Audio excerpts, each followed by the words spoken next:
ఒక టేబుల్ తిన్నాము. తిన్న తర్వాత ఫస్ట్ మళ్ళీ కొన్ని నీళ్ళు ఇన్ని లైట్గా గ్లాసు గోరువెచ్చని నీళ్ళు తాగవచ్చు. భోజనం తినేటప్పుడు ఒక గ్లాసు 2 గ్లాసులు నీళ్ళు తాగడం తప్పు. నీళ్లు పూర్తిగా తాగకపోవడం కూడా తప్పే. భోజనంలో మనం పూర్తి భోజనంలో ఒక సగం గ్లాసు గోరువెచ్చని నీళ్ళు తాగకపోతే డైజెషన్ అనేది మంచిది కాదు. ఎగ్జాంపుల్ చెప్తాను. ఏదైనా గ్రైండ్ చేయాలంటే అయినా కూడా ఎలా అవుతుంది? ముక్కలు అవుతుంది, పొడి పొడి అవుతుంది. పేస్ట్ తయారవుతుందా? ఎప్పుడైతే మనం నీళ్ళు అసలే లేకుండా డ్రై భోజనం చేస్తామో అప్పుడు చట్నీ ఏమంటే దగ్గరలో చట్నీ అంటారా? ఇప్పుడు కొత్తిమీర, పాలకూర ఇంకేదైనా కలిపి మీరు చట్నీ చేస్తున్నారు, పుదీనా, దానిలో నీళ్ళు ఎక్కువ పోసారు. గ్రైండ్ చేసే కన్నా ముందే ఏమవుతుంది? గ్రైండింగ్ అవుతుందా? అదేవిధంగా పొట్టుగా అవుతుంది. మీరు మొత్తానికి నీళ్ళు పోయకుంటే ప్లేట్ లాగిపోతే, ఎక్కువ నీళ్ళు పోతే మంచిగా పేస్ట్ కాదు. ఎప్పుడైనా డ్రై భోజనం తింటే, ఎగ్జాంపుల్గా పంజాబ్ వైపు రొట్టె కూర తింటూ ఉంటారు. రొట్టె డ్రై, కూర డ్రై, నీళ్ళు కూడా తాగడం లేదు. తింటుంటే మంట వస్తుంది. అయినా కూడా ఎక్కింత మీరు డ్రై భోజనం తింటున్నారు, మీరు మంచిగా నవ్వులుతున్నారా? మంచిగా నవ్వు డైజెషన్ ఎలా అవుతుంది? నీళ్లు తాగరు, నవ్వలేరు, డైజెషన్ కావాలంటారు. ఎలా అవుతుంది? నీళ్లు అధికంగా తాగకూడదు, మొత్తానికి ఒప్పుకోకూడదు. అర్థమైందా? ఇది నీళ్లు తాగే విధానం. కొంచెంగా నీళ్లు తాగుతూ పూర్తి భోజనంలో సగం గ్లాస్ కన్నా తక్కువ వాటర్ తాగనేది పెట్టుకోండి. అసలే తాగకపోతే మీ డైజెషన్ అనేది మంచిది కాదు. అసిడిటీ, అల్సర్, గ్యాస్ ఇవన్నీ ప్రాబ్లమ్స్ ముఖ్య కారణము డ్రై భోజనం. లైట్గా వాటర్ ఉండాలి. మన ఆంధ్ర భోజనం అన్నిటికన్నా మంచిది. వేరే వైపు భోజనాలు రొట్టె కూర ఉంటుంది. మనకి రొట్టె ఉంటుంది, కూర ఉంటుంది, పప్పు ఉంటుంది, అన్నం ఉంటుంది, చారు ఉంటుంది, పెరుగు ఉంటుంది, అన్నింటిలో ద్రవ పదార్థం ఉంది. ఇంకా మంచి భోజనం మనది. కొన్ని నీళ్ళు తక్కువ తాగినా కూడా లాస్ట్లో పెరుగు తాగుతాం, మజ్జిగ తాగుతాం, ఇవన్నీ చేసే వరకు డైజెషన్. అన్నింటికన్నా ముఖ్యమైనది నమిలి భోజనం చేయడం. మన డైజెషన్ మంచిగా కావాలంటే లాలాజలం ఎంత ఎక్కువగా వెళ్తే అంత డైజెషన్ అనేది మంచిగా అవుతుంది. కాబట్టి నీళ్లు అధికంగా తాగడం తప్పు, నీళ్ళు అసలే తాగకపోవడం కూడా తప్పు. అనారోగ్యానికి ముఖ్య కారణము విష పదార్థాలు. విష పదార్థాలు ఎందుకు తయారవుతుందో మనం రిపీట్ చేసుకుందాం ఒకసారి. ఫస్ట్ ఏం తప్పు? ఫస్ట్ అధికంగా భోజనం చేయడము, రెండవది ఆకలి లేకుండా భోజనం చేయడము, మూడవది అధిక వెరైటీస్ తినడము, నాలుగవది నమిలి భోజనం చేయకపోవడము, ఐదవది భోజనంతో పాటుగా అసలే నీళ్ళు తాగకపోవడం, అధికంగా తాగడం. ఈ 5 తప్పులు. దాంతో పాటుగా అన్నింటికన్నా పెద్ద తప్పు మనం చేసేది ఏంటంటే ఫ్యాక్టరీ ప్రొడక్ట్స్. శరీరంలో అన్నింటికన్నా ఎక్కువ విష పదార్థాలు తయారు చేసేది ఒకటే, అన్నింటికన్నా ఎక్కువ. నెంబర్ 1 ఏంటది? రీఫైన్ నూనె. మనం అనుకుంటాం మనం మంచి ఇంట్లోనే తింటున్నామే, రోగాలు ఎందుకు వచ్చినాయి? అని ఇతను బయట అసలే తినడు, ఆయన క్యాన్సర్ వచ్చింది. ఎందుకు వచ్చింది? తినే భోజనం దేంతో తింటున్నారు? రీఫైన్ నూనెతో. రీఫైన్ నూనెలో 5 నుంచి 10 రకాల కెమికల్స్ ఉంటాయన్నమాట. ఈ కెమికల్సే శరీరంలో అన్నింటికన్నా ఎక్కువ విష పదార్థాలు తయారు చేస్తుందని మనకు తెలియదు. ప్రపంచమంతా ఎప్పటి నుంచి అయితే రీఫైన్ భోజనం స్టార్ట్ చేసిందో, రీఫైన్ నూనెతో భోజనం స్టార్ట్ చేసిందో అప్పటి నుంచే విశేషమైనటువంటి, ఎంత రీఫైనో అంత రీఫైన్ రోగాలు కూడా వస్తున్నాయి. ఎంత రీఫైన్ నూనె తింటామో అంత రీఫైన్ రోగాలు వస్తాయి. ఎందుకంటే రీఫైన్ దేంతో అవుతుంది? కెమికల్స్తో. కాబట్టి ఆ కెమికల్స్ అనేక విష పదార్థాలను తయారు చేస్తుంది. రీఫైన్ నూనెలో ఒక కెమికల్ ఉంటుంది, దాన్ని హెక్సైన్ అంటారనమాట. హెక్సైన్ అంటే ఏదైతే రా ఆయిల్, క్రూడ్ ఆయిల్ ఉంటుందో దానిలో నుంచి డీజిల్, పెట్రోల్, కిరోసిన్, వ్యాజిలిన్ ఇంకా ఎన్నెన్నో పదార్థాలు తీస్తారనమాట. అన్ని తీసిన తర్వాత ఏదైతే వేస్ట్ మెటీరియల్ మిగులుతుందో అది హెక్సైన్ మెటీరియల్ అనమాట. ఆ మెటీరియల్ కంపెనీ వాళ్ళకు దేనికి పనికిరాదు. ఆ కంపెనీ వాళ్ళు ఎక్కడైతే రిఫైన్ ఫ్యాక్టరీస్లో మిగిలిన ఆ నూనెను ఏం చేద్దాం వాళ్ళకి అర్థం కాదు. వాళ్ళు ఏం చేస్తారంటే వంట నూనె తయారు చేసే కంపెనీస్కు ఫోన్ చేసి చెప్తారు, బాబు మా దగ్గర 2 లీటర్లు నూనె మిగిలిపోయింది, మీరు తీసుకెళ్ళండి, మాకు అవసరం లేదు, మాకు ఖాళీ కావాలి, మళ్ళీ కొత్తగా తయారు చేయాలి కదా. అయితే వాళ్ళు ట్రక్కుల్లో నింపి తీసుకుని వెళ్తారు. ఆ హెక్సైన్ నూనె అన్నింటికన్నా భయంకరమైన కొలెస్ట్రాల్కు, హార్ట్ బ్లాకేజ్ కారణము, క్యాన్సర్కు కారణము, లివర్ ఖరాబ్ పోవడానికి కారణము, ప్యాంక్రియాస్ ఖరాబ్ పోవడానికి, కిడ్నీ ఖరాబ్ పోవడానికి ముఖ్యమైన కారణము హెక్సైన్ ఆయిల్. ఆ హెక్సైన్ ఆయిల్ను రిఫైనరీలో వాడుతున్నారు. మనకు ఒక తెలియని సీక్రెట్ ఏంటంటే, మనం ఏదైతే పల్లీల నూనె వాడుతున్నాం ఎక్కువ ఇక్కడ, అవునా? పల్లీల నూనె, 1 లీటర్ పల్లీల నూనెలో పల్లీల నూనె ఎంత ఉంటుందో తెలుసా?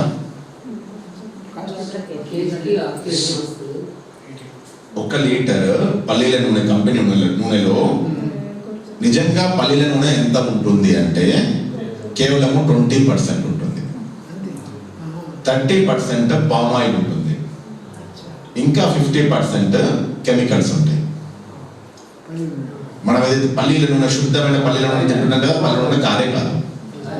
లౌకిక్లో అంటారు కదా, పాలలో 1 చుక్క నిమ్మ రసం పడ్డా కూడా 1 చుక్క పాలు పగిలిపోతాయి. అమృతంలో 1 చుక్క విషం పడ్డా అదేవిధంగా. మరి ఆలోచించండి, 1 లీటర్ పల్లీల నూనెలో కేవలం 200 గ్రాముల పల్లీల నూనె ఉంది, మిగిలిందంతా కెమికల్స్. అప్పుడు ఆ పల్లీల నూనె అవుతుందా, విషం అవుతుందా? మనం భోజనం దేంతో తింటున్నాం డైలీ? విషపూరితమైన నూనె. అందుకనే ఇంట్లో ఎంత మంచిగా తిన్నా కూడా రోగాలు వస్తున్నాయి. మనం అనుకుంటాం ఇంట్లో తింటున్నాము మంచిగా, రోగాలు ఎందుకు వస్తున్నాయంటే మనం వంట దేంతో అయితే వండుతున్నామో అది నూనె కాదు, యాక్చువల్లీ అది విషం. విషపూరితమైన నూనెలో వంట వండి మనకు ఆరోగ్యం కావాలంటే ఎక్కడి నుంచి వస్తుంది? ఇది అర్థం చేసుకోవాల్సిన విషయం.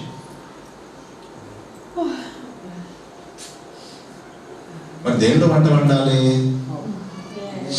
ఒకటి ఎగ్జాంపుల్గా అర్థం చేసుకోండి. ఒక 70-80 సంవత్సరాల క్రితం ఇండియాలో రీఫైండ్ ఆయిల్ లేదు. మరి అప్పుడు వంట ఎలా వండేవారు?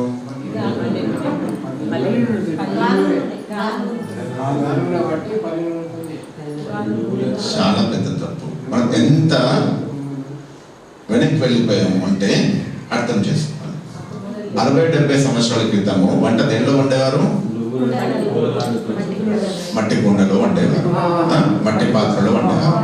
మరి మట్టి పాత్రలు ఎప్పుడైతే మీరు వంట వండాలి అంటే ఫస్ట్ ముగ్గుడు పెట్టేసి 1 కటోరీ నూనె పోస్తారో, అలా నూనె పోసేవారా? దానిలో గాజుల నూనె పోసేవారా? ఫస్ట్ వంట వండే విధానం 60-70 సంవత్సరాల క్రితం వంట వండే విధానం చెప్తారు. 60-70 కాదు, 40 సంవత్సరాల క్రితం వంట వండే విధానం చెప్తున్నాను పల్లెటూరులో. ఏంటంటే ఫస్ట్ ఏదైతే మట్టి పాత్ర ఉందో దాన్ని ఫస్ట్ నీళ్ళు కడిగేసి పొయ్యి మీద పెట్టేసి కొంచెం వేడి అయిన తర్వాత నీళ్లు పోసేవాళ్ళు. కొన్ని నీళ్లు, మీరు ఏ కూర కానీ పులావ్ కానీ ఏది వండాలనుకుంటే దాని అనుసారంగా నీళ్లు పోసి కూరగాయలు మంచి కడిగేసి నీళ్లలో కూరగాయలు వేసేవాళ్ళు. దేనిలో? మట్టి కుండలో నీళ్లలో కూరగాయలు వేసేవాళ్ళు. ఒక 10 నిమిషాలు ఉడికిన తర్వాత పైనుంచి టమాటర్ కానీ ఇంకేదైనా వేసి జీలకర్ర, పసుపు, ఇంగువ ఎక్కడ వేశారు? పైనుంచి వేశారు. ఆ తర్వాత 10-15 నిమిషాలు ఉడికిన తర్వాత లాస్ట్లో పైనుంచి ధనియా పత్తా కానీ కొత్తిమీర అంటే కొత్తిమీర వేసి పూర్తి వంట అయిన తర్వాత ఒక 2 చెంచాల నూనె, తాలింపు కాదు, చాలా పెద్ద తప్పు అది. అంతకుముందు 2 చెంచాలు నూనె వేసేవారు. తాలింపు ఎక్కడ? లేనే లేదు. ఎప్పటి నుంచి అయితే మనం తాలింపు వంట వండడం తింటున్నామో అప్పటి నుంచి మనం అనారోగ్యపడుతున్నాం. తాలింపులో జరిగే పెద్ద తప్పు ఏంటి అంటే, మీరు ఎప్పుడైతే నూనె, ఒకటి రీఫైన్ నూనె, విషపూరితమైనటువంటి నూనె. ఫస్ట్ ఎలా చేస్తారో అంటే చెప్పాను, ఇప్పుడు మనం చేస్తుంది ఫస్ట్ ముకుడులో రీఫైన్ ఆయిల్ అంటే విషపూరితమైనటువంటి నూనె ఆయిల్ వేసి దానిలో ఏం చేస్తున్నాం? ఆవాలు, జీలకర్ర, పసుపు, ఇంగువ అన్ని వేసేస్తున్నాం. ఆ వేడి ఆయిల్లో ఇవన్నీ వేస్తే ఇవన్నీ ఏమైనాయి?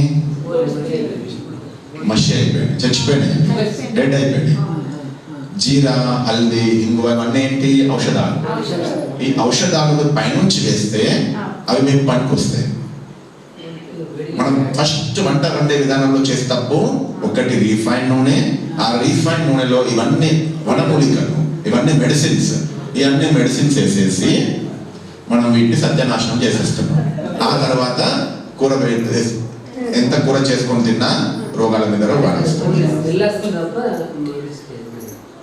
మాడిపోతున్నాయండి. అంతకుముందు వంట వండేప్పుడు జీలకర్ర, పసుపు అన్నీ కూడా పైనుంచి వేసేవారు.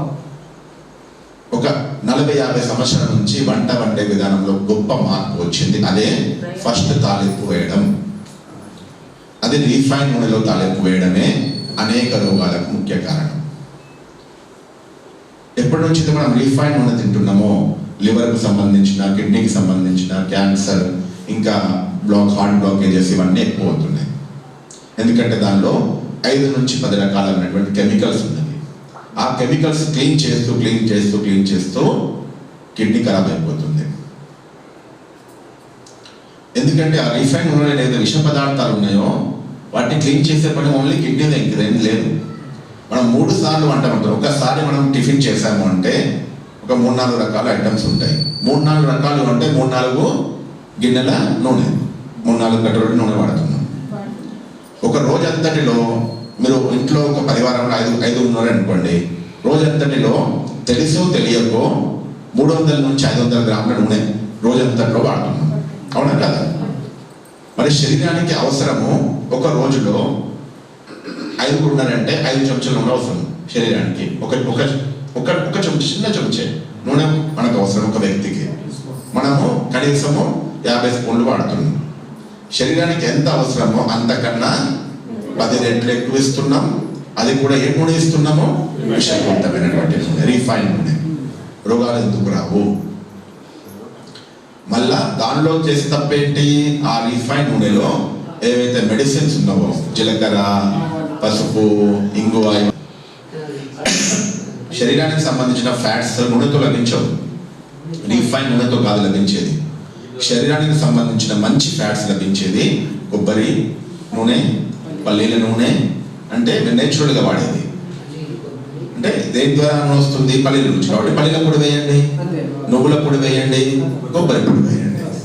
మనం ఏమనుకుంటున్నాం? రీఫైన్ నూనెతో శరీరానికి ఫ్యాట్ వస్తుందని. అది ఫ్యాట్ కాదు. రీఫైన్ నూనెలో అది పోయి లోపల బ్లాకేజ్ క్రియేట్ చేస్తుంది. కానీ మీరు నేచురల్గా పైనుంచి పొళ్ళు వేస్తే వాటిలో ఉన్నటువంటి నూనె శరీరానికి అంతకన్నా ఎక్కువ అవసరం లేదు. అది ఒరిజినల్ నూనె. నేచురల్ పదార్థాలు శరీరానికి అవసరం నూనె అక్కడ లభిస్తుంది. వంటలో మనకు నూనె అవసరమే లేదు, కానీ నూనె ప్రవహిస్తుంది మన వంటగదిలో. అందుకనే రోగాలు కూడా ప్రవహిస్తున్నాయి. అర్థమైందా? ఈ విషయాన్ని అర్థం చేయాలి. ఎవరైతే తమను తాము ఆరోగ్యంగా ఉంచుకోవాలనుకుంటారో, నేను మధుబన్కి వెళ్ళి దాదాపు 30 years అయింది. ఈ పూర్తి ఇండియాలో తిరుగుతూ 15 years నుంచి సేవ చేస్తున్నాను. ఇన్ని సంవత్సరాల్లో ఎప్పుడు ఒక టాబ్లెట్ తీసుకున్నాను. ఇన్ని సంవత్సరాలు. కారణము నా వంటలు నూనె లేదు. ఏదైనా కూర వండుకుంటే 3 రకాల డబ్బాలు ఉంటాయి అన్నమాట. మీకు చెప్పినట్టుగా పల్లీల పొడి, నువ్వుల పొడి, కొబ్బరి. ఏ కూరకు ఏది షూట్ అవుతుందో అది. లేదంటే ఒకరోజు పల్లీల పొడి వేసుకుంటున్నా కూరలో, ఒకరోజు నువ్వుల పొడి వేసుకుంటున్నా, ఒకరోజు కొబ్బరి పొడి వేసుకుంటున్నా. అన్నింటిలో ఉన్న విటమిన్స్ లభించేస్తాయి. ఎప్పుడు ఒక ప్రకారమైన నూనె కూడా శరీరానికి మంచిది కాదు. శరీరానికి డైలీ ఒక ప్రకారమైన నూనె అవసరం. దానికోసము నూనెను వాడకండి, పొళ్ళను వాడండి, గింజల యొక్క పొడిని వాడండి. మీకు నేచురల్గా నూనె దాని ద్వారా లభిస్తుంది. శరీరానికి ఎంత అవసరమో అధికంగా లభించదు. ఈ చేసే చిన్న తప్పే రీఫైన్ నూనెలో భోజనమే మన అనారోగ్యానికి ముఖ్య కారణం అని మనకు తెలియదు. ఎవరైనా చూడండి, ఒక ఎగ్జాంపుల్గా నేను ఒక మాట చెప్తాను. మా ఫ్రెండ్ వెళ్ళినప్పుడు చాలా డిసప్పాయింట్గా ఉన్నాడు అనమాట. దాదాపు 15 years తర్వాత కలిసాను. ఏంటి అంటే అతనికి హార్ట్ ప్రాబ్లం వచ్చింది, 5 బ్లాకేజెస్ ఉన్నాయి. ఆపరేషన్ చేసుకునేందుకు డబ్బులు లేవు. ఒకటి 80% బ్లాక్, ఒకటి 60%, ఒకటి 30-40%, ఇంకా 3-4 ఉన్నాం అనమాట. నేను అతను ఒకటే మాట చెప్పాను, నువ్వు డైలీ మార్నింగ్ అయితే వ్యాయామము, వాకింగ్ ఏదైతే చేయాలో అది చేయి. నువ్వు వంటలో ఇంట్లో రీఫైన్ నూనె ఒకటి తీసే, అంతే. రీఫైన్ నూనె ఒకటి తీసే. నువ్వు ఏది వండుకోవాలనుకున్నప్పుడు మీకు ఎలా చెప్పానో అలా వండుకునే విధానం చెప్పాను. 6 months అతను ఇంట్లో రీఫైన్ నూనె వాడలేదు, నెయ్యి కూడా వాడలేదు. పైనుంచి పొళ్ళు ఏదో చెప్పాను అలా వేసుకొని 6 months తర్వాత మళ్ళా సూత్రాలు చెప్పాను. ఏది ఆకలి లేకుండా భోజనం చేయకూడదు. మెయిన్గా ఎంత ఆకలి ఉందో దాంట్లో 70% తినాలి. బస్ ఈ 3 విషయాలు పాటించాడు. 6 months తర్వాత టెస్టింగ్ చేసుకుంటే 80% 40% వచ్చేసింది. ఏ గోళీ తీసుకోలేదు, ఇంకా ఏ చెడు వస్తువులు తెలియలేదు. అంతే. ఆ చెడు దేంతో తయారైంది దాన్ని మానేసాం. ఆటోమేటిక్గా ఆపరేషన్ అవసరం లేదు. ఈ చిన్న విషయం మనకు తెలియదు. శరీరంలో అనేక రోగాలకు ముఖ్య కారణము రీఫైన్ నూనె. అది అర్థం చేసుకోండి. రీఫైన్ నూనె మానకపోతే రోగాలు మానవు. అది మీ ఇష్టం. దాన్ని ఆల్టర్నేట్ ఏం చేయాలని కూడా మీకు చెప్పాను. మళ్ళా ఇంకోటి, శరీరంలో అన్నింటికన్నా ఎక్కువ విష పదార్థాలు తయారు చేసే రెండవది పదార్థాలు. ఇంతకుముందు అలవాట్లు చెప్పాను, 5 అలవాట్లు చెప్పాను, తప్పుడు అలవాట్లు. ఇప్పుడు తప్పుడు పదార్థాలలో ఫస్ట్ పదార్థము రిఫైన్ నూనె, సెకండ్ పదార్థము ఏంటది?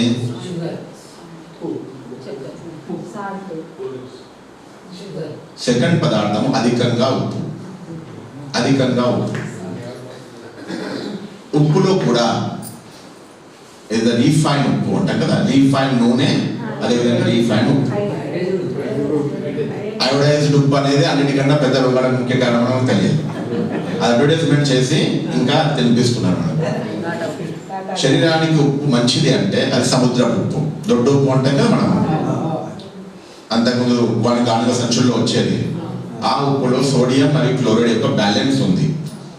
ఈ రీఫైన్ ఉప్పులో క్లోరైడ్ ఎక్కువ, సోడియం తక్కువ. క్లోరైడ్ అంటే ఆ శరీరంలో వెళ్ళి ఎముకల యొక్క కాల్షియంను తీసేస్తుంది. క్లోరైడ్లో ఒక ఎముక వేసి పెడితే 3 నెలల్లో స్పాంజ్ అయిపోతుందట. మన ఎముకలన్నీ స్పాంజ్ అందుకనే అవుతున్నాయి, బలమందుకనే ఉండట్లేదు. రీఫైన్ నూనె ఎంత తింటున్నాము. మనం తినే ఆహారంలో అధికంగా ఉండేది ఉప్పు. ఎగ్జాంపుల్గా మాతలు ఒక పెద్ద అబద్ధం ఆడతారు అనమాట. అదేంటంటే వంట వండిన తర్వాత మేము కూర టేస్ట్ చేస్తున్నామండి అంటారు. కానీ కూర టేస్ట్ చేస్తున్నారు, వాస్తవానికి ఉప్పు టేస్ట్ చేస్తున్నారు.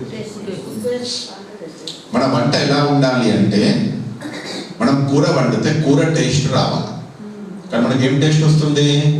ఉప్పు, కారము, మసాలా టేస్ట్ వస్తుంది. ఉప్పు, కారం, మసాలా టేస్ట్ వచ్చిందంటే అది కూర కాదు, విషం అని అర్థం.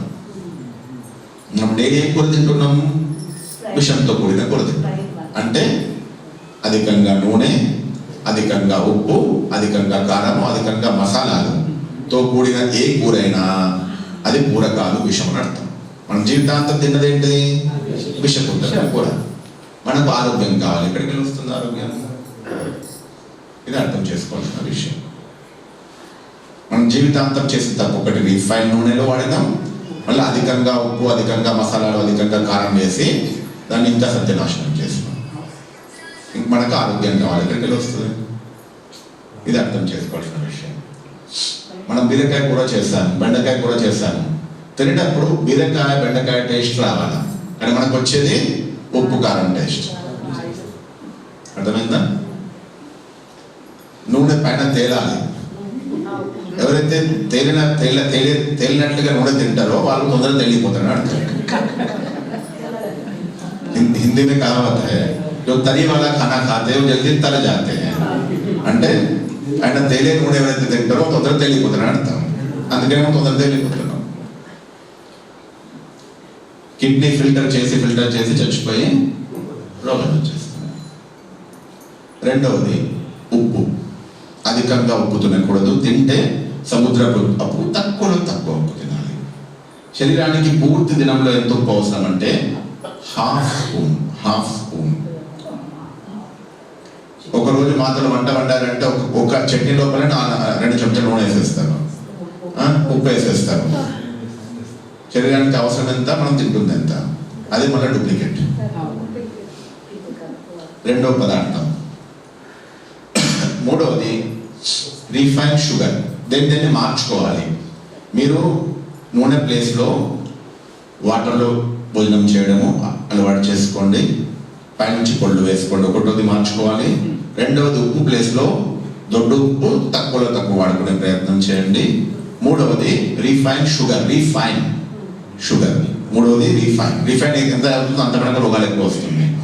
రీఫైన్ షుగర్ ప్లేస్లో బెల్లం వాడండి. ఈ మూడు ఇండియాలో 60 years ముందు లేవు.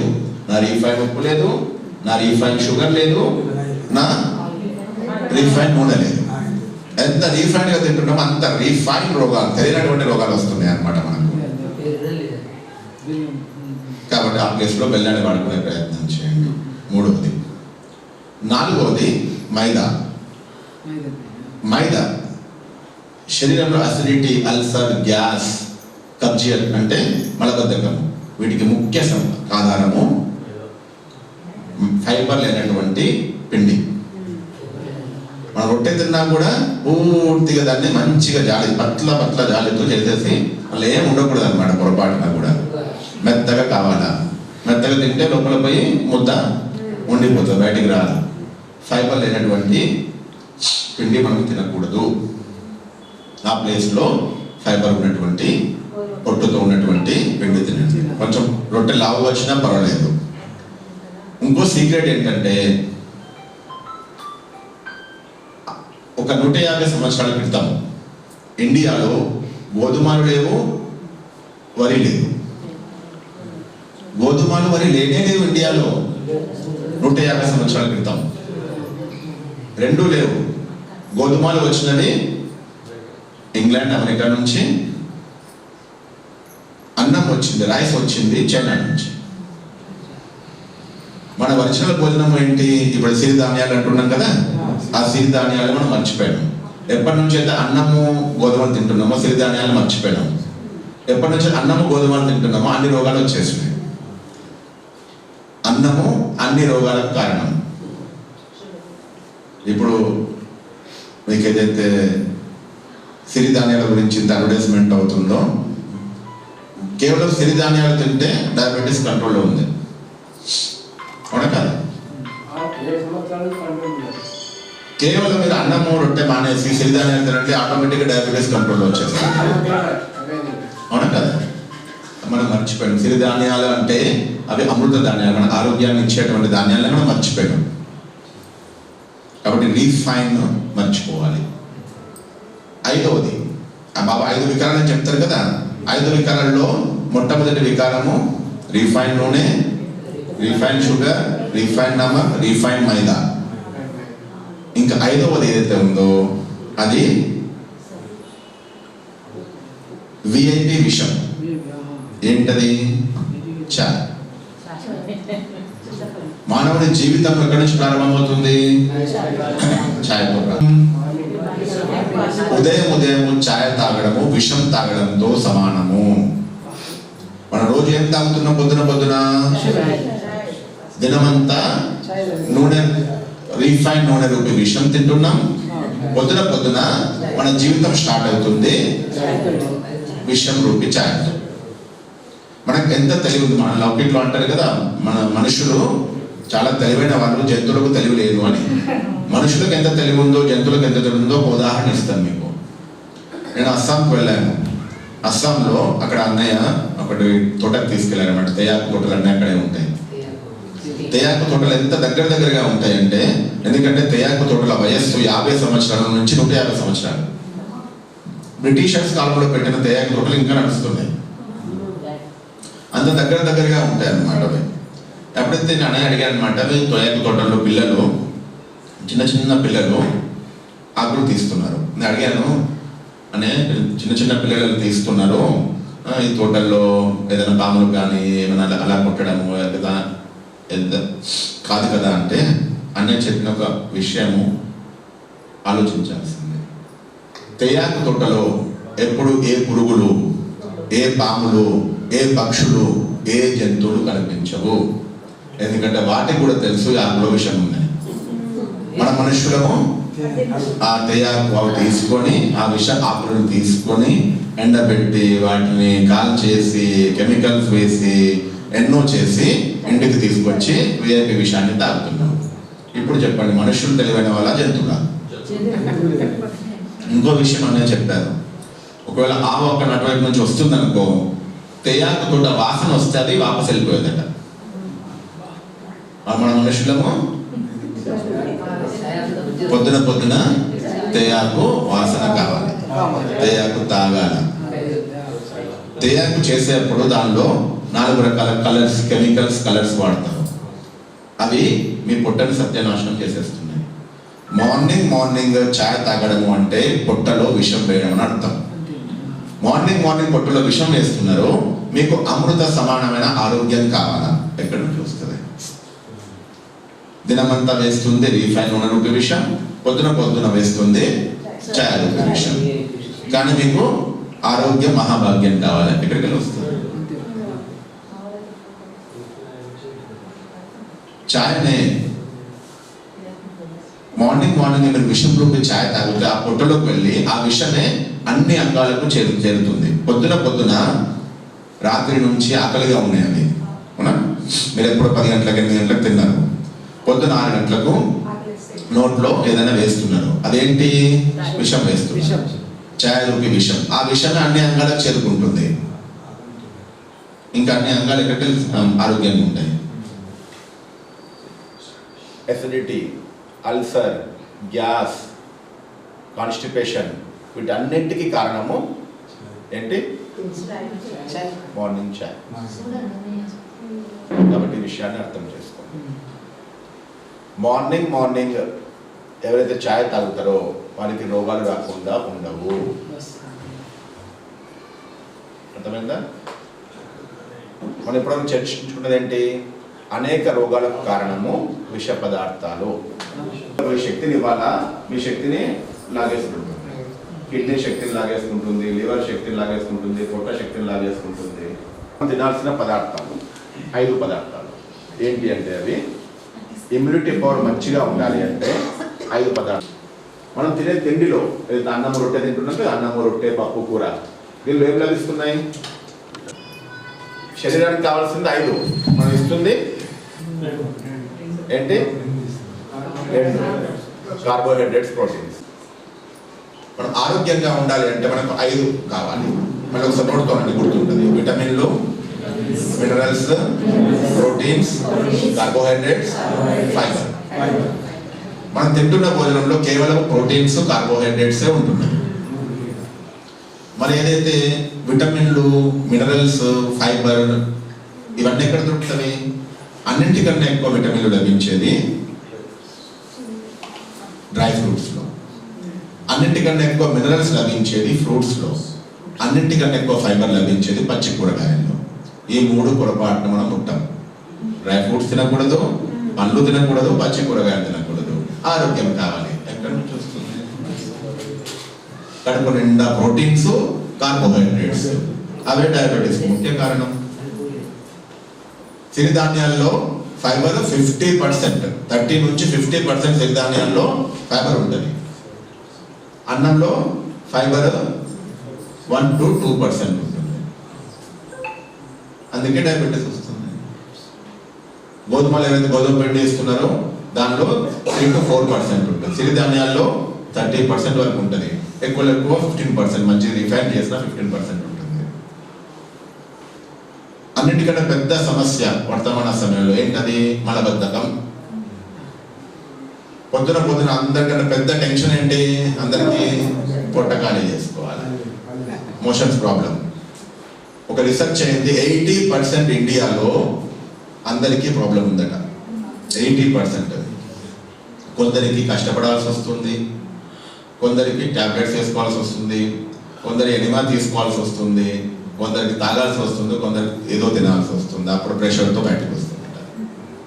అంటే 80% వ్యక్తులకు కష్టపడకుండా మోషన్స్ కావడం లేదు. ఇదే అనారోగ్యానికి ముఖ్య కారణం. మరి మోషన్స్ ఎందుకు కావడం లేదు? ఎందుకంటే మన తిండిలో ఫైబర్ లేనే లేదు. ఫైబర్ అంటే పీచు పదార్థం. అన్నంలో పీచు పదార్థం ఉందా? లేదు. కూరలో పీచు పదార్థం ఉందా? లేదు. రొట్టెలో పీచు పదార్థం ఉందా? లేదు. ముందుకు ఎట్లా వెళ్తుంది? ఎక్కడ తిన్నది అక్కడనే పేగుల్లో ఎండిపోతుంది, ఇంకిపోతుంది, మన బద్దకం.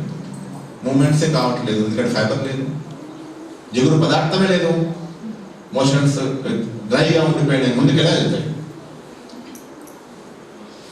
కాబట్టి మన తిండిలో 5 ఉండాలి ఒక రోజు భోజనంలో. ఏంటంటే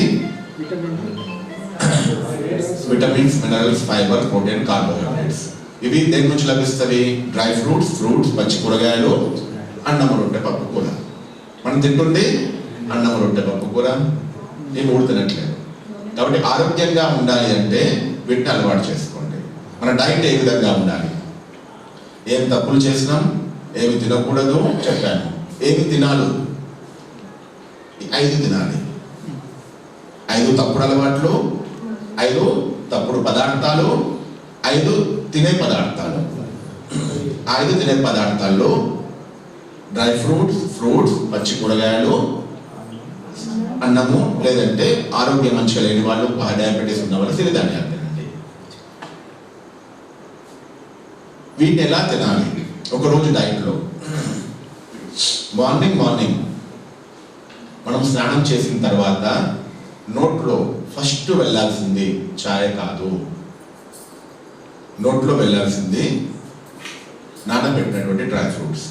ఒక 5 బాదాం, 10 కిస్మిస్ రాత్రి నానబెట్టిన మార్నింగ్ తినండి.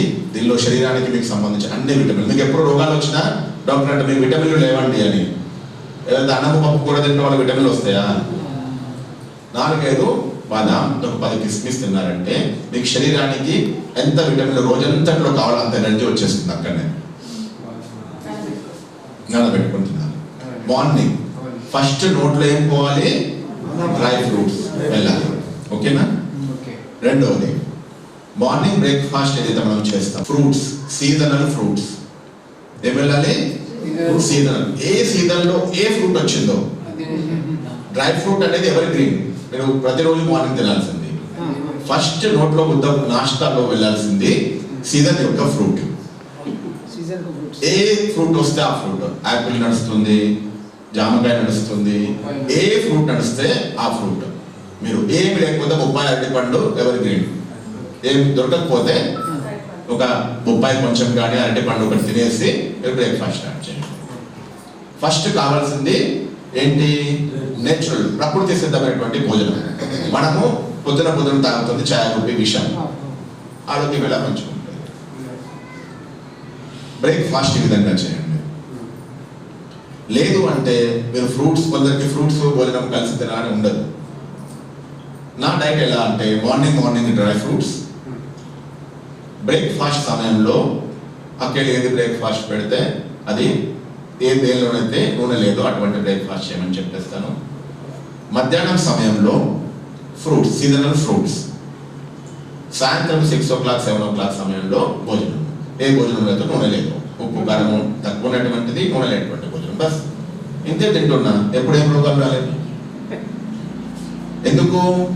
ఒక రోజు భోజనంలో డ్రై ఫ్రూట్స్, పచ్చి కూరగాయలు అన్ని బ్యాలెన్స్ గా ఉన్నాయి. ఓన్లీ అన్నం కూర పప్పు తింటే రోగాలు రావాల్సిందే. ఇది మన భోజనం చేసే విధానం. మధ్యాహ్న సమయంలో భోజనం చేయడమే అనేక రోగాలకు ముఖ్య కారణం. భారతీయ సంస్కృతిలో భోజనం ఏం చేయాలని చెప్పాను, భోజనం ఎలా చేయాలని చెప్తున్నాను ఇప్పుడు మీకు. ఫస్ట్ చెప్పింది 5 తప్పుడు అలవాట్లు, తర్వాత చెప్పింది 5 తప్పుడు పదార్థాలు, తర్వాత చెప్పింది 5 ఏమి తినాలి. అవునా? మెయిన్గా మనం తెలుసుకోవాల్సింది మన భోజనంలో ఎన్నిసార్లు భోజనం ఉండాలి. భారతీయ సంస్కృతిలో భోజనము 2 సార్లేనండి, ఉదయము, సాయంత్రం. మధ్యాహ్న భోజనం అనేది భారతీయ సంస్కృతిలో లేనే లేదు. మీకు ఒక 50-40 సంవత్సరాల క్రితం పల్లెటూరులో ఉంటే గుర్తుందా మీకు? మార్నింగ్ 10 o'clock భోజనం, టిఫిన్ అనేది లేనే లేదు. సాయంత్రం 6 గంటలకు భోజనం. టిఫిన్ అనే సిస్టమ్ ఇండియాలో లేనే లేదు. టిఫిన్ అనే సిస్టమ్ బ్రిటిషర్స్ వచ్చినప్పుడు ఇండియాలో స్టార్ట్ అయింది.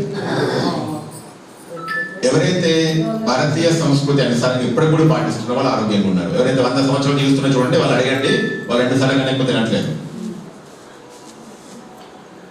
ఒకసారి తినేవాడు యోగి, 2 సార్లు తినేవాడు భోగి. 3 సార్లు తినేవాడు రోగి, 4 సార్లు తినేవాడు మహారోగి. మనం ఎన్నిసార్లు తింటున్నాం?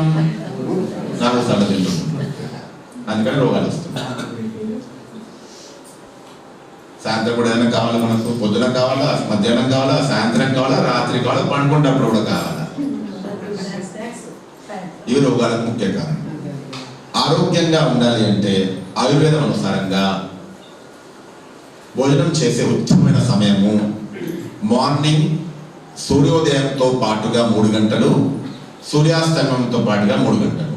7 గంటలకు సూర్యుడు వస్తుండు అంటే మీకు 10 గంటల లోపల భోజనం పూర్తి కావాలి. సాయంత్రము 6-7 గంటలకు సూర్యుడు వెళ్ళిపోతున్నాడు అంటే మీరు 6 గంటల నుంచి 8 గంటల మధ్య తినేసేయాలి. అది మధ్యలో ఉంటుంది అనమాట. ఇది తినే విధానం. మనం ఏం చేస్తున్నాము? మధ్యాహ్నం సమయం కొంచెం టిఫిన్ చేయరు, మధ్యాహ్నం కడుపు నిండా భోజనం చేస్తున్నారు. ఇది రోగాలకు ముఖ్య కారణం. ఎందుకు మధ్యాహ్నం భోజనం చేయకూడదు? కారణం ఏమిటి? మన భారతీయ సంస్కృతి, ఋషులు మునులు మన వాళ్ళు పెట్టిన సంస్కృతే అది. మార్నింగ్ అండ్ సాయంత్రం భోజనం, మధ్యాహ్నం భోజనం ఎక్కడ లేదు. నాకు గుర్తుంది చిన్నప్పుడు మేము మార్నింగ్ లేవగానే 6 గంటలకు పిల్లలు రెడీ అవుతే మార్నింగ్ వేడి పాలు 4-5 గంటలకు ఆవు పాలు బరపాలు తీసేవాళ్ళు. అది కుండలో పెట్టేవాళ్ళు. అవి 7 o'clock 8 o'clock మేము రెడీ అయ్యే వరకు ఆ తెల్లటి పాలు రెడ్ పాలు అయ్యేటి అనమాట. అలాంటి మావ పాలను తాగేవాళ్ళం. 10 గంటలకు తినేవాళ్ళం, మళ్ళీ సాయంత్రం 6 గంటలకు తినేవాళ్ళం. మధ్యాహ్నం ఆకలి అవుతే తినాల్సింది దోసకాయ లేదా సీజనల్ ఫ్రూట్స్ తినేవాళ్ళం. అరటి పండు, దోసకాయ లేదంటే సీజనల్ ఫ్రూట్స్ తినేది మధ్యాహ్నం.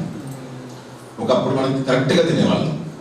ఇప్పుడు ఫ్రూట్స్ పొరపాటున తినకూడదు, మధ్యాహ్నం కడపండి. ఫ్రూట్స్ తినాలంటే ఎప్పుడు తింటాం? మార్నింగ్ బ్రేక్ఫాస్ట్, మధ్యాహ్నం భోజనానికి మధ్యలో ఫ్రూట్స్ తింటారట. మళ్ళీ మధ్యాహ్నానికి రాత్రి భోజనానికి మధ్యలో ఫ్రూట్స్ తింటున్నారు. అంటే 3 సార్లు ప్లేస్లో 5 సార్లు తింటున్నారు. రోగాలు ఎందుకు రావు? ఒక వండిన భోజనానికి ఇంకొక వండిన భోజనానికి మధ్యలో మినిమం 8 hours గ్యాప్ ఉండాలి. ఎన్ని అవర్స్? ఇప్పుడు మీకు అన్ని రోగాలు ఉంటాయి. ఎవరికి ఏ రోగాలు ఉన్నా చూడండి, నేను చెప్పిన ఈ విషయాలు పాటించండి. మార్నింగ్ భోజనం చేయండి. మీరు 10 o'clock లోపల టిఫిన్ చేయండి, పర్లేదు భోజనం చేయండి, మీ ఇష్టం. మీకు చలో రాత్రి మేము టిఫిన్ భోజనం తింటామండి, మార్నింగ్ టిఫిన్ తింటామంటే పర్లేదు తినండి, టిఫిన్ తినండి, మార్నింగ్ భోజనం వదిలేయండి. మధ్యాహ్నం కడుపు నిండా ఫ్రూట్స్ తినండి. మీకు ఏ సీజన్ ఫ్రూట్స్ వస్తున్నా ఆ ఫ్రూట్స్ తినండి ఆరోగ్యం అనుసారంగా. సాయంత్రం భోజనం చేయండి. ఒక 6 నెలల్లో మీ రోగాలు 50% సరైపోతుంది. నూనె మార్చుకోండి, తర్వాత భోజనం చేసే విధానంలో ఇది మార్చుకోండి. ఆటోమేటిక్గా ఆరోగ్యంతో. ఎందుకంటే మీకు ఎప్పుడు అనారోగ్యపడ్డ డాక్టర్ ఒకటే మాట చెప్తారు, మీకు శరీరంలో విటమిన్స్ సరిగా లేవండి అని. విటమిన్స్ టాబ్లెట్ తినండి. ఎవరైతే ఫ్రూట్స్ తినారో వాళ్ళే విటమిన్స్ టాబ్లెట్ తినాల్సి వస్తుంది. మనం జన్మనిచ్చింది తల్లి అంటే మనం పెంచుతున్నది భూమాత. భూమాతకు తెలుసు మనకు ఎప్పుడు ఏది కావాలనేది. దాని అనుసారంగా మనకు ఇస్తుంది. మనం మాత్రం తల్లి మాట వినము. చిన్నప్పుడు వెళ్ళే ఇప్పుడు వినము. రోగాలు వస్తాయి. తల్లి మాట వింటే బాగుపడతామంటారా? అలాగే భూమాత మాట వినండి. సీజన్ అనుసారంగా ఏది ఇస్తుంది అంటే అది మీకు అవసరం అని అర్థం. ఏదో కొందరికి ఆ ఫ్రూట్స్ షూట్ కావు, అది వేరే విషయం. వేరే తినండి. అనారోగ్యానికి ముఖ్య కారణము 3 సార్లు కడుపు నిండుగా తినడము. 2 సార్లు తినండి. మధ్యాహ్నం ఆకలి అవుతే ఫ్రూట్స్ తినండి. లేదు అంటే ఆకలి అయ్యే విధంగా బ్రేక్ఫాస్ట్ చేయండి. మార్నింగ్ మీరు బ్రేక్ఫాస్ట్ చేయండి, మీకు 1 o'clock ఆకలి అయ్యేంత బ్రేక్ఫాస్ట్ చేయండి. మధ్యాహ్నము ఖచ్చితంగా ఫ్రూట్స్ తినండి. ఎందుకంటే ఫ్రూట్స్లోనే ఫైబర్ ఉంది, విటమిన్స్ ఉన్నాయి, మినరల్స్ ఉన్నాయి. మీరు మార్నింగ్ చేసే టిఫిన్లో ఓన్లీ కార్బోహైడ్రేట్స్, ప్రోటీన్స్ ఉన్నాయి, ఫ్యాట్ ఉంది. దానిలో విటమిన్లు లేవు, మినరల్లు లేవు, ఫైబర్ లేవు. మీరు రాత్రి తినే భోజనంలో కూడా విటమిన్లు లేవు, మినరల్స్ లేవు, ఫైబర్ లేవు. ఓన్లీ మధ్యాహ్నం అయితే ఫ్రూట్స్ తింటారు. ఒకరోజు ఫ్రూట్స్ తినండి, ఒకరోజు పచ్చి కూరగాయలు తినండి. ఏవి షూట్ అవుతాయి? దోసకాయ, విశేషంగా టమాటా, తక్కువ కెమికల్స్ వాడేటివి. ఇవి మంచిగా కడుక్కొని వేడి నీళ్ళలో, గోరువెచ్చని నీళ్ళు కడుక్కొని తినేసేయండి. పొట్టు తీస్తానండి. ఒకవేళ మీకు అలా అనిపిస్తే కెమికల్స్ ఉన్నాయంటే. కావాల్సింది విటమిన్స్, మినరల్స్, ఫైబర్ ఉన్నటువంటి భోజనము. అది మన భోజనంలో 0 ఉంది. అన్నిటికన్నా పెద్ద తప్పు మధ్యాహ్నం కడుపు నిండుగా తినడం. పొద్దున టిఫిన్ కడుపు నిండా తినాలా, మధ్యాహ్నం కడుపు నిండా, రాత్రి కడుపు నిండా. ఏమన్నా మీరు రాళ్ళు కొడుతున్నారా, కష్టపడుతున్నారా? ఎందుకు 3 సార్లు తిండి కావాలి మనకు? కష్టపడకూడదు, 3 సార్లు కడుపు నిండా తినాలి. అంతకుముందు కష్టపడే వాళ్ళే ఉదయం సాయంత్రం తినేవాళ్ళు. ఇప్పుడు కష్టం లేకుండా 3 సార్లు కాదు 6 సార్లు తింటున్నాం. రోగాలు ఎందుకు రావు? ఎంత ప్రోటీన్స్ కార్బోహైడ్రేట్స్ ఎక్కువ తింటే అంత లివర్ కిడ్నీ ఫెయిల్ అయిపోతుంది. మనం తినే తిండంతా ప్రోటీన్ కార్బోహైడ్రేట్స్. గత 30 సంవత్సరాలుగా నేను ఈ ప్రాక్టీస్ చేస్తున్నాను. 15 ఇయర్స్ నుంచి విశేషంగా, అంతకుముందు కొంచెం వెనక ముందున్న 15 ఇయర్స్ నుంచి నా భోజనంలో నూనె లేదు. తర్వాత మధ్యాహ్నం ఫ్రూట్స్ ఖచ్చితంగా, సలాడ్ ఖచ్చితంగా. ఒకరోజు ఫ్రూట్స్ కూడా సలాడ్, పొద్దున టిఫిన్, సాయంత్రం భోజనం. నా చేతిలో భోజనం లేదు, ఆ భోజనం తింటున్నాను. ఎక్కడికి వెళ్తే అక్కడికి మీరు కొంచెం నూనె లేకుండా వాడండి, కొంచెం నెయ్యి వేసి భోజనం చేయండి అని రిక్వెస్ట్ చేసి నా ప్రకారంగా తినడం లేదు. అయినా కూడా ఏమి రోగాలు లేదు. ఒక ట్యాబ్లెట్ ఎప్పుడు వాడలేదు. శరీరంలో విష పదార్థాలు తయారయ్యే భోజనం తీసుకుంటే మీకు రోగాలు వస్తాయి. మీరు విష పదార్థాలు తయారయ్యే భోజనం తీసుకోకుంటే రోగాలు ఎక్కడికి వస్తాయి. అర్థమైందా? ఇది శరీరము అనారోగ్యంగా ఉండడానికి విష పదార్థాలు కారణం. తెలుసో తెలియక ఏదో చిన్న చిన్న తప్పులు చేస్తున్న విష పదార్థాలు తయారవుతున్నాయి. మరి వాటిని బయటికి ఎలా పంపించాలి? ఇప్పుడు టాపిక్ ఏంటి? శరీరంలో తయారయ్యే విష పదార్థాలు బయటికి ఎలా పంపించాలి అనేది ఇప్పుడు టాపిక్. ఇప్పటివరకు ఎందుకు తయారవుతున్నాయి, కారణం ఏంటి, ఏం తినాలి. మరి తెలుసో తెలియకో తప్పులు చేస్తున్నాం, అవసరం ఉందేమో దొరకట్లేదు. శరీరంలో విష పదార్థాలు తయారవుతున్నాయి, వాటిని బయటికి ఎలా పంపించాలి? శరీరంలో విష పదార్థాలను బయటికి పంపించాల్సింది ఫిల్టర్ చేసే పని ఏం చేస్తుంది? కిడ్నీ పని చేస్తుంది. అపరిశుభ్రతనే అన్ని రోగాలకు కారణము. అపరిశుభ్రతకు ముఖ్య కారణము ఎంత నీళ్లు శరీరంలో ఉండాలో అంత ఉండడం లేదు. అదే అన్ని రోగాలకు కారణం. మనం నీరు సరిగా తాగుతున్నామా లేదా మన శరీరం ప్రతిరోజు మనకు చెప్తుంది, మనం వినట్లేదు. ఏ విధంగా చెప్తుంది?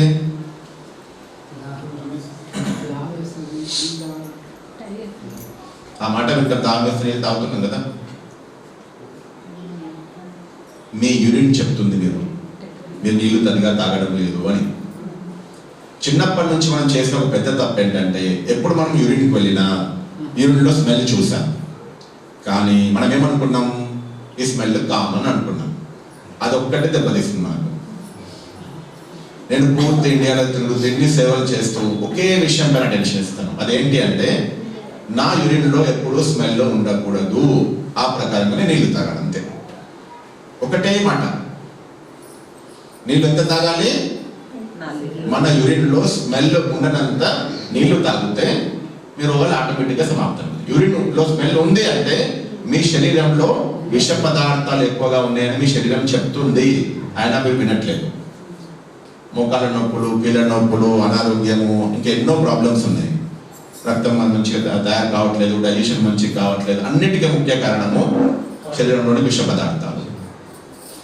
ఆ విష పదార్థాలు మంచి క్లీన్ కావాలంటే ఒకటే పని చేయాలి, వాటర్ మంచిగా తాగాలి. ఎక్కడైతే ఏ శరీరంలో నీళ్లు మంచిగా ఉన్నాయో, ఎవరైతే యూరిన్ మంచిగా ఉందో వాళ్ళకు 90% రోగాలు రావండి. మీరు చెక్ చేసుకోండి, ఎవరి యూరిన్ ఎంత స్మెల్గా ఉంది అంటే వాళ్ళంతా శరీరంలో అన్ని రోగాల పుట్ట తయారవుతున్నారు. ఇండియాలో లేడీస్ ఎక్కువ రోగాలు వస్తాయి, పురుషులతో కూర్చున్నది. ఒక రీసెర్చ్ అయిందనమాట. జెంట్స్తో పోల్చితే లేడీస్కి వచ్చే రోగాలు ఎక్కువట. దానికి ముఖ్య కారణము నీళ్లు తక్కువ తాగడం. నీళ్లు తక్కువ తాగితే శరీరంలో రక్తం క్లీన్ కావడం లేదు, విష పదార్థాలు ఎక్కువ జమ అవుతున్నాయి. ఆ విష పదార్థాలే హార్మోనల్ ఇంబ్యాలెన్స్ కారణం. మీకు లేడీస్ సంబంధించిన ఏ రోగం వచ్చినా మీరు డాక్టర్ను అడగండి, కారణం ఏంటంటే ఒకే జవాబు ఇస్తాడు. ఏం జవాబు అది? హార్మోన్స్ సరిగా లేవండి, మీ హార్మోన్స్ గడబడైనాయి. హార్మోన్స్ ఎందుకు గడబడైనాయి? మీరు నీరు సరిగా తాగడం లేదు కాబట్టి హార్మోన్స్ గడబడైనాయి. పురుషులతో పోలిస్తే స్త్రీలు నీళ్లు చాలా తక్కువ తాగుతారు. దాని కారణంగానే పురుషులతో పోలిస్తే లేడీస్కి ఎక్కువ రోగాలు వస్తున్నాయి. ఎవరైతే నీళ్లు మంచిగా తాగుతారో వాళ్ళ రోగాలు ఆటోమేటిక్గా మంచిగా అయిపోతాయి. మొక్కలు జామ్ అయినాయి. ఎందుకు జామ్ అయినాయి? అక్కడ టచ్లో ఉంది, మీ నీళ్ళు లేవు కాబట్టి జామ్ అయిపోయినాయి. హార్ట్ జామ్ అయిపోయింది. ఎందుకు? నీళ్లు లేవు, అందుకని జామ్ అయిపోయింది. ఏ ఇంట్లో నీళ్లు తగ్గలేకపోతే ఆ ఇంట్లో అంత చెత్త నలువైపులా జమ అయి ఉంటుంది. అదేవిధంగా మన శరీరంలో ఏ కెమికల్స్ తయారైనవంటే, ఏ బ్లాకేజెస్ తయారైనాయంటే దానికి కారణం నీళ్లు తక్కువగా తాగుతున్నామని అర్థం. హార్ట్ ప్రాబ్లం ఎందుకు వచ్చింది? నూనె తాగుతున్నావు, ఎంత నూనె తాగుతున్నావు అంత నీళ్ళు కూడా తాగట్లేదు. రోగాలు ఎందుకు రావు? బ్లాకేజెస్ ఎందుకు రావు? అర్థమైందా? శరీరంలో నీరు సరిగా లేకపోవడమే అనేక రోగాలకు కారణము. నీరు ఎలా తాగాలి, ఎంత తాగాలి, కారణం తెలుసుకున్నాం. ఎలా తాగాలి, ఎంత తాగాలి, ఏ విధంగా తాగాలి. నేను తాగే విధానం చెప్తాను, దానిలో మీకు ఏది ఓకే అయితే మీరు ఫాలో చేయండి. నేను తిరుగుతూ ఫాలో చేస్తున్నా, ఒక ప్లేస్లో ఉండి కాదు. మీరు ఇంట్లో ఉండి ఎందుకు చేయలేదో అర్థం చేసుకోండి. రాత్రి పడుకునే ముందు చేయాల్సిన మొదటి పని యూరిన్కి వెళ్ళాలి. 90% వ్యక్తులు రాత్రి పడుకునే ముందు యూరిన్ చేసి పండుకోరు. అదే అనేక రోగాల కారణం తెలియదు. రెండవది, యూరిన్ చేసి వచ్చిన తర్వాత